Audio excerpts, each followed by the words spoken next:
सुप्रभात बच्चों, आज मैं आप सबके सामने लेकर आई हूँ निबंध लेखन का विषय। तो चलिए जानते हैं निबंध लेखन के विषय में। निबंध शब्द नि धन बंध इन दो शब्दों के मिलने से बना है। इसका अर्थ होता है अच्छी तरह से बंधा हुआ, अर्थात किसी विषय पर अपने विचारों एवं अनुभवों का व्यवस्थित रूप में लिखा गया लेख। महाराष्ट्र बोर्ड के नियमानुसार निबंध के मुख्य 5 प्रकार होते हैं। पहला निबंध है आत्मकथात्मक। इस निबंध में किसी वस्तु, प्राणी, पक्षी, व्यक्ति की जगह खुद को स्थापित करना पड़ता है। आत्मकथात्मक लेखन की भाषा प्रथम पुरुष और एक वचन में होनी चाहिए। जैसे फटी पुस्तक की आत्मकथा निबंध लिखने के लिए आया तो आप सीधे निबंध की शुरुआत यहाँ से कर सकते, मैं एक फटी हुई पुस्तक हूँ। दूसरा है वैचारिक निबंध। वैचारिक निबंध में किसी विषय के पक्ष, विपक्ष, हानि, लाभ आदि के विषय में विचार व्यक्त किया जाता है। ये निबंध देश और समाज की समस्याओं से जुड़े होते हैं, जैसे विद्यार्थी और अनुशासन, आतंकवाद, प्रदूषण की समस्या, समाचार पत्र, विज्ञान के चमत्कार आदि। तीसरा, वर्णनात्मक निबंधों के अंतर्गत ऐसे विषय आते हैं जिनमें विषय का विवरण दिया जाता है, जैसे विशेष स्थानों, स्मारकों, घटनाओं, यात्राओं का विवरण प्रस्तुत करना। चौथा है चरित्रात्मक निबंध। इस निबंध में महान व्यक्तियों के चरित्र का वर्णन करना होता है। उनके जन्म से लेकर मृत्यु तक या जीवित हैं तो तब तक सही जानकारी के आधार पर निबंध लिखना होता है, जैसे मेरा प्रिय गायक, मेरा प्रिय खिलाड़ी आदि। पांचवा, कल्पनात्मक निबंध। कल्पनात्मक निबंध पूरी तरह से कल्पना पर आधारित होता है। जो विषय दिया जाता है उसी पर कल्पना करके कल्पनात्मक निबंध लिखा जाता है, जैसे यदि मोबाइल न होता तो, यदि ऐनक न होती तो। इस प्रकार से ये 5 प्रकार के निबंध परीक्षा में पूछे जाते हैं। चलिए देखते हैं निबंध के अंग। निबंध के अंग अर्थात निबंध के मुख्य भाग। निबंध का पहला अंग है प्रस्तावना। प्रस्तावना को भूमिका भी कहते हैं, अंग्रेजी में आप इसे इंट्रोडक्शन कहते हैं। किसी भी विषय पर निबंध लिखने से सबसे पहले ज़रूरी है उसकी प्रस्तावना लिखना। प्रस्तावना 4-5 वाक्यों में लिखा जाता है।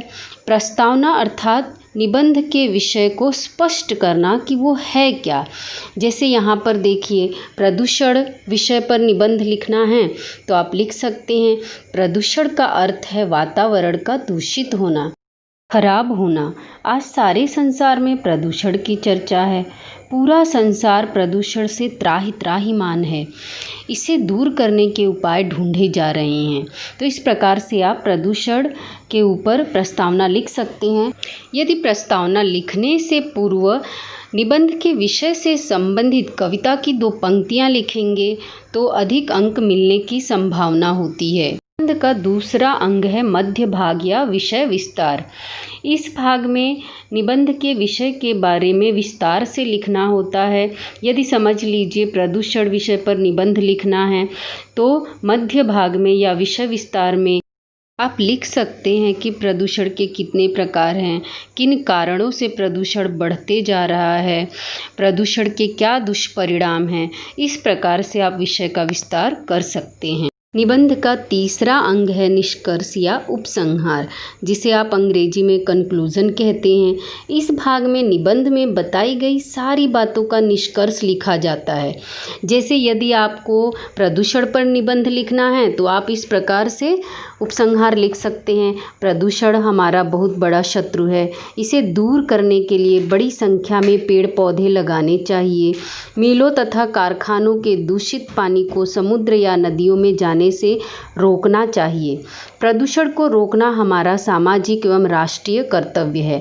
तो इस प्रकार निबंध का समापन निष्कर्ष द्वारा करना चाहिए। अब हम देखेंगे कि निबंध लिखते समय किन बातों पर ध्यान देना चाहिए। पहला है, निबंध को लिखने से पहले समझ लें किसी भी विषय पर निबंध लिखने से पहले उसे समझना अत्यंत आवश्यक होता है। समझने के बाद अपने मन में उसकी रूपरेखा बना लीजिए। उसमें क्या क्या मुद्दे आप लिख सकते हैं ये सोच लीजिए। उसके बाद निबंध लिखने की शुरुआत कीजिए। दूसरा है काव्य पंक्तियों से शुरुआत करें। किसी भी निबंध को लिखने से पहले उस निबंध से संबंधित कविता की 2 पंक्तियां आप अवश्य लिखें। इससे आपका निबंध अत्यंत रोचक और असरदार हो जाता है। ये कविता की 2 पंक्तियां आप किसी कवि की कविताओं से भी ले सकते हैं या खुद के मन से भी बना सकते हैं। तीसरा है भाषा सरल और रुचिकर हो। भाषा को रुचिकर बनाने के लिए यथा योग्य आप मुहावरों और कहावतों का प्रयोग कर सकते हैं। किसी महान व्यक्तियों की कही हुई सूक्तियों या सुवचनों का भी प्रयोग कर सकते हैं। चौथा है विचार स्पष्ट और क्रमबद्ध होने चाहिए। जिस विषय पर आप निबंध लिख रहे हैं उस विषय पर आपके जो विचार हैं, आपकी जो सोच है वो स्पष्ट होनी चाहिए और जो अपने विचार को आप लिख रहे हैं निबंध में वो क्रमानुसार होने चाहिए। जैसे प्रदूषण का उदाहरण देख लीजिए, तो सबसे पहले आपको लिखना रहेगा प्रदूषण के कितने प्रकार हैं, फिर प्रदूषण होने की वजह क्या है, फिर उससे क्या नुकसान हो रहा है। तो इस प्रकार से क्रमानुसार आपको निबंध लिखना है। 5वां है कम से कम 3-4 परिच्छेद लिखें। निबंध को कम से कम 3-4 परिच्छेद में लिखना अत्यंत ही आवश्यक है। 6ठा है विराम चिन्हों का उचित प्रयोग करें। आवश्यकतानुसार अल्प विराम, अर्ध विराम, अवतरण चिन्ह आदि विराम चिन्हों का इस्तेमाल करें। इस प्रकार उम्मीद करती हूँ कि आप सभी को निबंध लेखन का विषय समझ में आया होगा।